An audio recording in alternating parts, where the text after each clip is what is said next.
guys and welcome back to my channel. For today's video, part 2 ito ng ating Life of a Hotelier series. I will tackle possible interview questions that might be asked whenever you're applying for the front desk associate or front desk agent position. So point number 1 is introduction or tell me about yourself. This is actually very crucial kasi as we all know, first impressions last. When an interviewer asks you to tell him or her something about yourself, you tell the interviewer something that is not on your resume. Syempre kasi marunong naman siya magbasa, diba? And binabasa naman niya yung resume mo. So, it would be redundant kung ang sasabihin mo lang about yourself is nakasulat naman sa resume mo. So, you can say something like, if you're married, if you have kids, if you're comfortable to share that. And then you could also say na ilan kayo magkakapatid, pang ilan ka sa magkakapatid, or if your parents are working abroad. Keep it short and brief, and then make sure na confident ka sa pag-i-introduce ng sarili mo kasi why will you not be confident? Ano naman yan, about yourself naman yan. So, alam na alam mo dapat yan. You could also share your talents or your special skills, yung sa tingin mo magiging helpful din sa work na ina-applyan mo. And very important din na i-share mo yung talents mo. And kung meron kang sports, kasi alam naman natin sa mga hotel, kinakareer din talaga yung mga inter-department Christmas party, talent show contest, ganyan, tsaka may mga inter-department sports competition. So, magiging malaking bagay din yung kung i-share mo yon. Make sure to just keep it short but sensible. So, next possible question is, why did you apply for this position? So, dapat ready ka din dyan na bakit nga ba ito yung in-applyan mo? Syempre, hindi pwede na. Kasi ito lang yung opening eh. Before your interview, you should have researched about the position that you're applying for. Bago mo applyan din actually yung trabaho na yan, you should always ask yourself, ito ba talaga yung gusto kong gawin? And yun, ask yourself, bakit ito yung gusto kong gawin? Bakit ko gusto maging front desk agent? Bakit ko gusto magtrabaho sa hotel? And next to that is medyo related is, why did you choose to apply or to work in this hotel? Similar to what I said kanina, you should have also researched about the hotel that you are applying to. O bago ka nag-decide na mag-apply sa hotel na yon, nakaset na rin yung mind mo, bakit ko nga ba gusto magtrabaho sa hotel na to? I-share mo kung meron ka bang memories sa hotel na yon, kung guest ka before sa hotel na yon, meron ka bang memorable experience sa hotel na yon, kaya ka na-inspire or na-encourage na mag-apply doon, kung meron kang kung nakita mo na yung hotel na yon sikat siya for great service, and tell them that you want to be part of that hotel na for example, alam mo na yung hotel na yon is known for a specific trait or a specific skill or something else.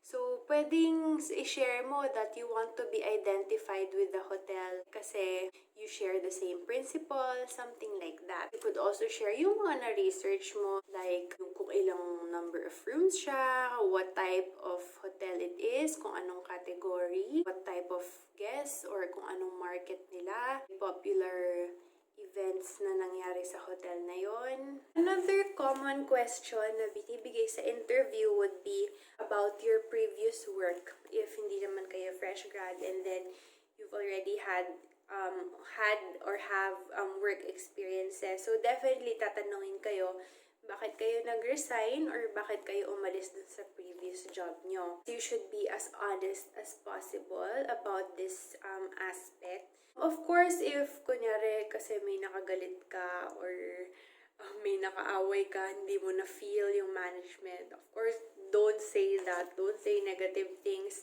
And number 1 tip is never, ever, ever, ever badmouth your previous company, your previous boss, your previous coworkers, ever, in any way, indirect man or direct.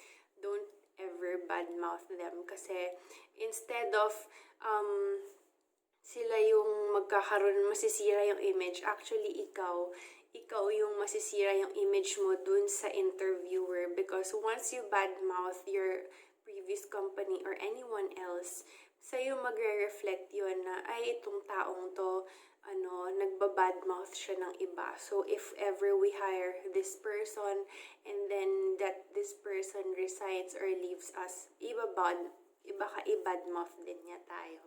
So, yun, don't ever badmouth. And then, for example lang, matapat kayo sa interviewer na baka hinuhuli ka or fish ka, nagtatanong about something negative about your previous company, you can always politely answer naman na it's not your story to tell or that you just choose not to dwell on that anymore kasi there are siguro other better persons to answer that question kung meron siyang ganon. So, never ever badmouth, never indulge in chismis. You could also be asked about what you do sa previous job mo. Hindi mo naman kailangan sabihin yung checklist mo sa previous work mo. Yung parang basic tasks and responsibilities lang that you usually do.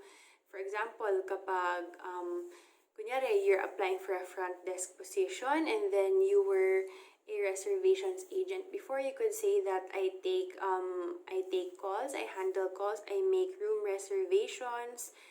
I also generate reports regarding revenue. So, be concise. Should always sound as natural as possible. And, syempre kung previous job mo naman yun and you've been doing that for a long time na, dapat kabisado mo na rin yun. And, syempre, kahit kabisado mo yun, dapat din, before your interview, you should have reviewed, you should have practiced then. And, yun, dapat kung ano yung mga past experiences mo, especially na nakasulat yun sa resume mo, dapat memorize mo yun. You really know it by heart. Another common question na tinatanong ng mga interviewers would be, why should we hire you over other applicants? Sa question na yun, instead of tracking the other applicants, pwede mo sabihin na I haven't personally met the other applicants for this position, but I can sincerely tell you that I am passionate about this job. I am very much willing to learn. Itong question kasi na to medyo tricky, yung why should we hire you over other applicants. It is not about you comparing yourself to the others. This is actually an avenue for you to sell yourself.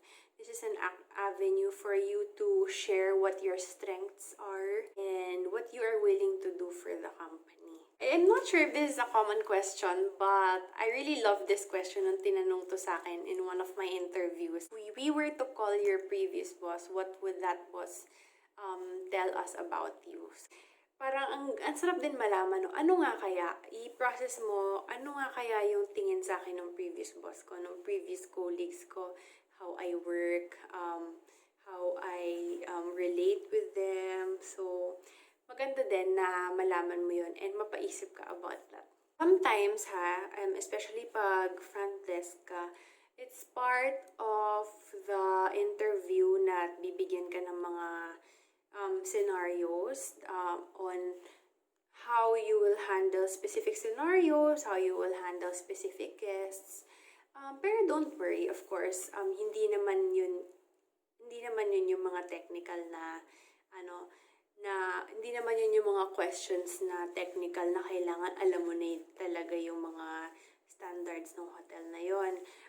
Usually naman yung mga scenario questions na yun, yung tipong it will just test your thinking, kung gaano ka kabilis mag-isip, kung how you will weigh things, how you will prioritize, how you will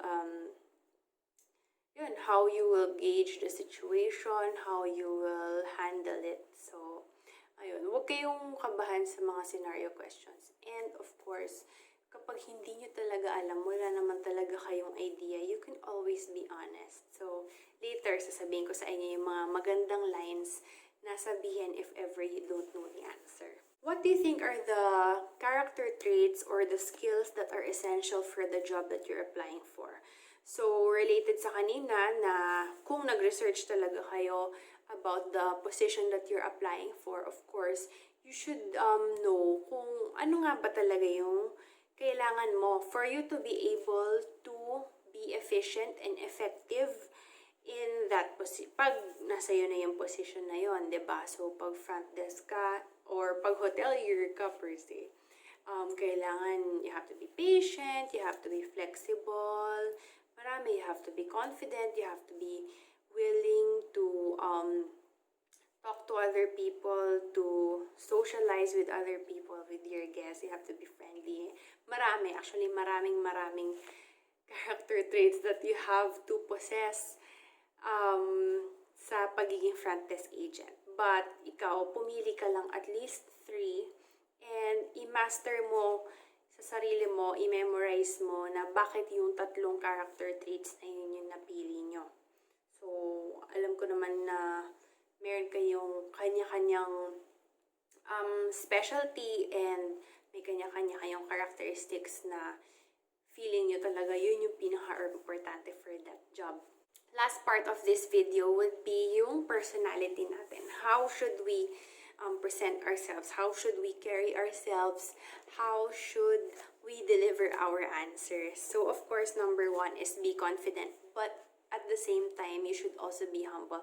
Be confident in a way that whenever you answer, dapat makikita talaga sa'yo that you're confident enough na kasi totoo yung sinasabi mo, that you know what you're saying. What you're saying is true, na hindi ka nagsisinungaling, that hindi ka nag-iimbento ng mga sagot mo. So, ganun. And humble at the same time. Syempre, hindi naman yung pinagyayabang mo yung accomplishments mo or pinagyayabang mo na, hindi, kaya ko yan, na parang, ay, madali lang naman yung trabaho na yan. No, there should always be humility and confidence at the same time. Number 2 is do not be afraid to say that you do not know the answer. Always say that, I'm sorry, ma'am, or I'm sorry, sir. However, I honestly do not know the answer to that question, but allow me to look it up and I will get back to you regarding it. Pwedeng ganon.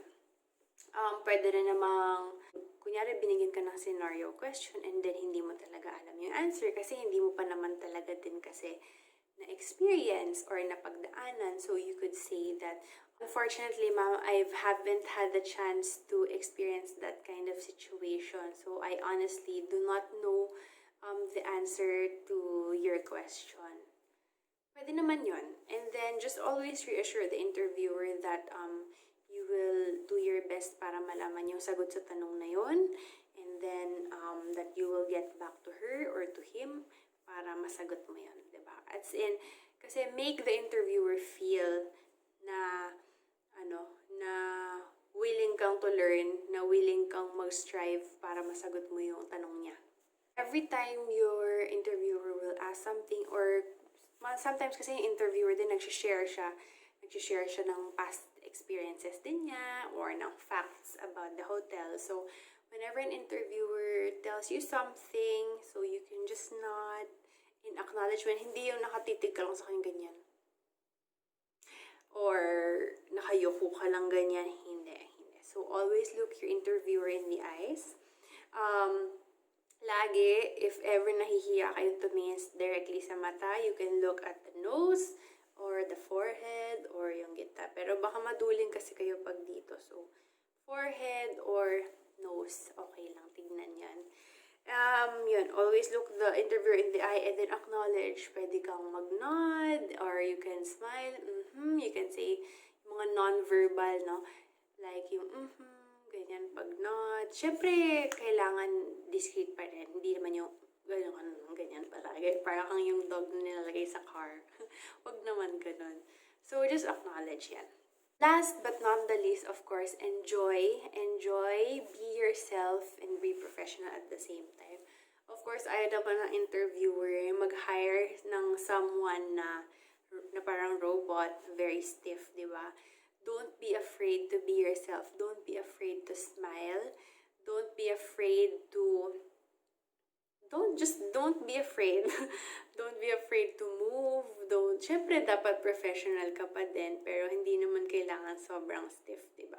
Pwedeng mag-smile sa interview, pwedeng gumalaw, of course, syempre conscious tayo sa galaw natin, pero hindi dapat natin i-hinder yung sarili natin na gumalaw. So the interviewer will close the interview. And then, tatanong niya if meron kang question. So, if honestly, meron ka talagang question, don't be afraid to ask. Kaya nga niya yun sinabi, if you have questions, ay para talagang magtanong ka, di ba, kung meron kang question. And then, kung wala ka talagang matanong, like me, honestly, kapag ganyan sa mga interview, wala talaga akong matanong kahit sa mga klase. I just say that for now, I don't have any questions, ma'am. Thank you so much for your time. Thank you for taking the time to interview me. So, yun. And then, of course, from time to time, you could, during your interview, pwede mo namang isingit-singit na you would really want to work in that hotel, na gusto mo talaga magkaroon ng opportunity. And then, don't ever forget to thank the interviewer for his or her time na binigay niya sa'yo. Kasi kung alam niyo lang kung gaano ka-precious, of course, sa lahat naman ng tao, ang time, dahil sobrang busy ng operations, don't ever forget yung number one thing is always pray. Always ask the Lord for strength, for wisdom, and kung will naman talaga niya na makapasok ka sa company na yon, He will strengthen you, He will guide you, He will bless you, He will give you or grant you favor sa eyes ng mag-i-interview sa inyo. So, if hindi kayo matanggap, then it's okay. Marami pa namang ibang hotels, marami pang ibang companies who would be very much willing to hire you. So, I hope nakatulong tong video na to sa inyo. And I really hope that you'll be able to pursue your dream or your career sa hotel industry or to any other industry that you like. So, for now, take care, guys. Stay safe and God bless you. By the way, guys, please don't forget to like and share this video if nagustuhan nyo or nakatulong sa inyo or if sa tingin nyo makakatulong din to sa iba. And share nyo din to sa mga kakilala nyo na feeling nyo kakailanganin nila to. Please don't forget to subscribe to my channel, Regina of Manila. You can also follow me on Instagram. It's at Regina of Manila. So, until our next vlog, see ya!